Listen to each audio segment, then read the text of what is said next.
దేవుని పరిశుద్ధ నామానికి స్తోత్రం కలుగునుగాక.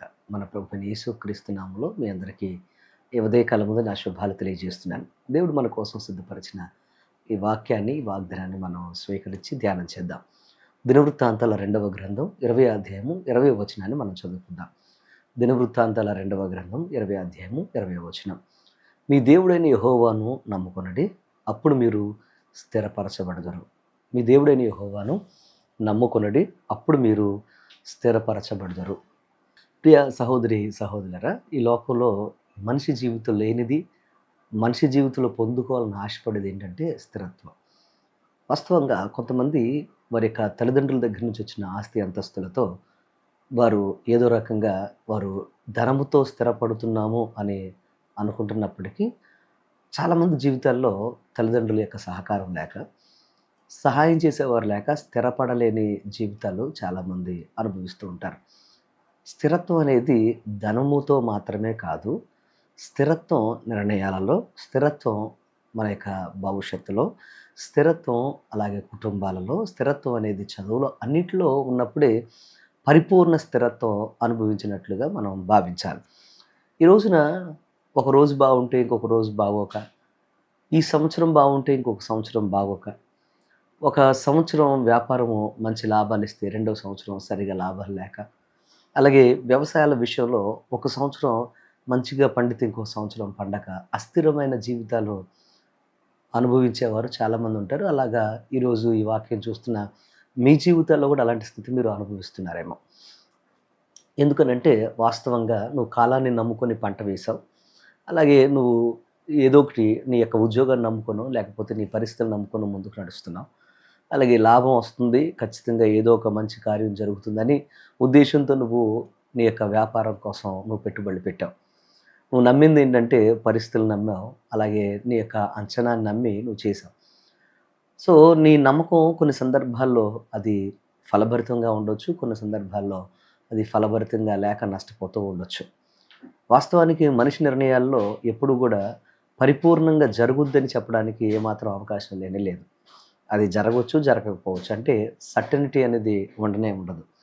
ఈ రోజున చాలామంది జీవితాల్లో అలాగే మేము స్థిరమైన అభివృద్ధిని, స్థిరమైన ఆశీర్వాదాన్ని, స్థిరమైన ఆరోగ్యాన్ని, స్థిరమైన లాభాన్ని పొందుకోలేకపోతున్నామని బాధపడేవాళ్ళు చాలామంది ఉంటారు. ఈరోజు ఈ వాక్యం వింటున్న ప్రియ సహోదరి సహోదరుడా, నీ జీవితంలో కూడా ఒకవేళ ఎలాంటి అస్థిరమైన పరిస్థితులు గుండా వెళుతున్నావేమో. అస్థిరత నీ కుటుంబాన్ని, నిన్ను, నీ వ్యవసాయ వ్యాపార ఉద్యోగాన్ని ఒకవేళ పట్టిపిడుస్తుందేమో. నీ నమ్మకం, నువ్వు నమ్ముకున్న పరిస్థితులు, నమ్ముకున్న వ్యక్తులు నిన్ను మోసం చేస్తూ ఉన్నారేమో. నీ స్థిరత్వాన్ని నీ జీవితంలో అస్థిరంగా మారుస్తున్నారేమో. అసలు నీకు స్థిరత్వం లేకుండా నీ జీవితం అయిపోతుందేమో. ఈరోజు జాగ్రత్తగా ఈ మాట వినాలని మీకు మనవి చేస్తున్నాను. అందుకోసమే దేవుడు ఆజ్ఞాపిస్తున్నాడు, మీ దేవుడైన యెహోవాను నమ్ముకొనండి, అప్పుడు మీరు స్థిరపరచబడతారు అని దేవుని వాక్యం మనకు సెలవిస్తుంది. ఈరోజు వాక్యాన్ని మీరు ఒక్కసారి మీ గుండెల్లోకి తీసుకోండి. దేవుడు ఎంత క్లియర్‌గా మాట్లాడుతున్నాడు. మీ దేవుడైన యెహోవాను నమ్ముకొనండి అంటే, మీరు ఎవరిని నమ్ముకుంటే మీరు స్థిరపడతారో క్లారిటీగా చెప్తూ, మీ దేవుడైన యెహోవాను నమ్ముకొనండి, ఆయన మిమ్మల్ని ఖచ్చితంగా స్థిరపరుస్తాడు అని సూటిగా మాట్లాడుతున్నాడు. ఎందుకనంటే భక్తులు చాలామంది వారి జీవితంలో ఆయన నమ్మి, ఆయన మాట ప్రకారం ముందుకు నడిచిన వారు వారి అద్భుతాలు చూశారు.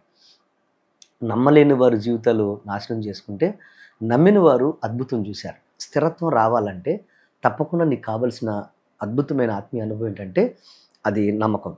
నీ నమ్మకం ఎంత బలంగా ఉంటే నీ స్థిరత్వం అంత బలంగా ఉంటుందనే విషయాన్ని మీరు గమనించాలని మీకు మనవి చేస్తున్నాను.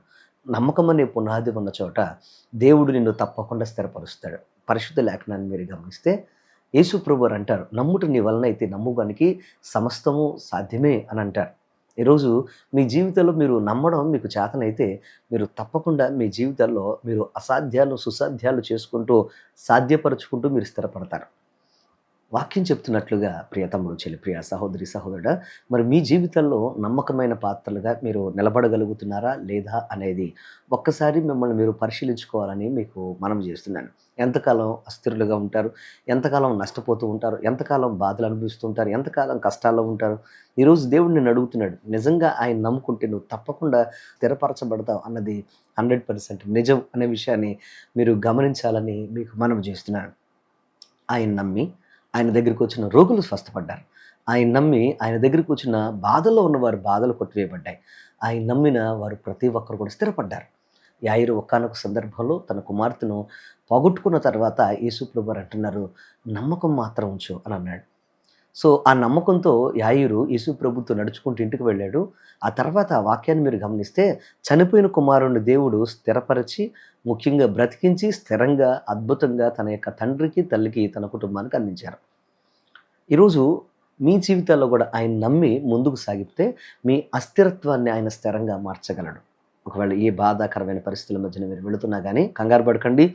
ఆయన స్థిరపరిచే దేవుడు. సమూయేలుని స్థిరపరిచాడు దేవుడు. యెహోషాపాతును స్థిరపరిచాడు.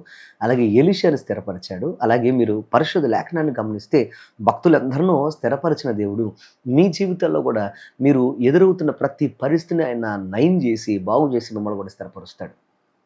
వ్యవసాయంలోనూ, వ్యాపారంలోనూ, ఉద్యోగంలోనూ, చేతి పనులోనూ, కుటుంబంలోనూ, చదువులోనూ అస్థిరత్వంతో బాధపడుతున్న ప్రియ తమ్ముడు, ప్రియ సహోదరి, సహోదరుడా కంగారు పడకండి. ఆ యేసయ్య మిమ్మల్ని తప్పకుండా స్థిరపరిచి మీ జీవితాల్లో ఒక ఘనమైన కార్యం చేయబోతున్నాడు. ఆయన నమ్మండి.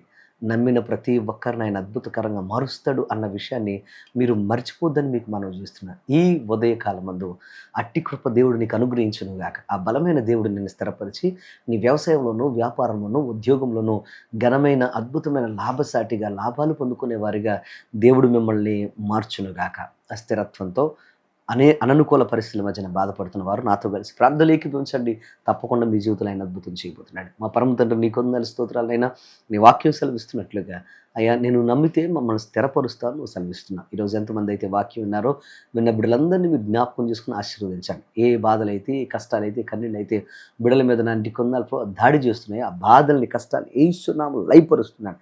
అయ్యా నీ పరిశుద్ధ వాగ్దానాన్ని ఎత్తిపట్టి ప్రార్థన చేస్తున్నాను. యేసు నామములో ఒక అద్భుతం జరుగును గాక. ఘనమైన కార్యాలు బిడ్డల జీవితంలో మీరు జరిగించి ఆశీర్వదించి దీవెనకరంగా బిడ్డలందరినీ మీరు మార్చండి. ఏ పరిస్థితుల్లో ప్రభావ అస్థిరత్వంతో బాధపడుతున్నారో, అనారోగ్యాలతో బాధపడుతున్నారో, సమస్తాన్ని కోల్పోతున్నారో ఈరోజు బిడ్డలందరూ నీ చేతులకు అప్పగిస్తుండగా స్థిరమైన ఆశీర్వాదం, స్థిరమైన దీవెన, స్థిరమైన అభివృద్ధిని అనుగ్రహించి ముందుకు నడిపించండి. ప్రతి కలవరం యేసు నామములో లయమైపోవునుగా. ఈరోజే ప్రత్యేకంగా బిడ్డలను ఆశీర్వదించి దీవించి బిడ్డలు చేస్తున్న ప్రతి ప్రయత్నాల్లో సఫలత అనుగ్రహించి స్థిరమైన ఆశీర్వాదాలు ఇచ్చి ముందుకు నడిపించమని, ముఖ్యంగా బిడ్డల ఆటంకాలు ఆశీర్వాదాలుగా, దీవెనలుగా, అద్భుతాలుగా మార్చి ముందుకు నడిపించమని సమస్త మహిమ ఘనత నీకు అర్పిస్తూ యేసు పరిశుద్ధ నామమున అడిగి వేడుకుని ప్రార్థిస్తున్నాను పరమ తండ్రి. ఆమేన్. నా ప్రియ సహోదరి, సహోదరులారా తప్పక ఈ వాక్యాన్ని మీరు అందరితో షేర్ చేసుకోండి. తప్పకుండా దేవుడు మిమ్మల్ని ఆశీర్వదిస్తాడు. God bless you. దేవుడు మిమ్మల్ని దీవించును గాక. ఆమేన్.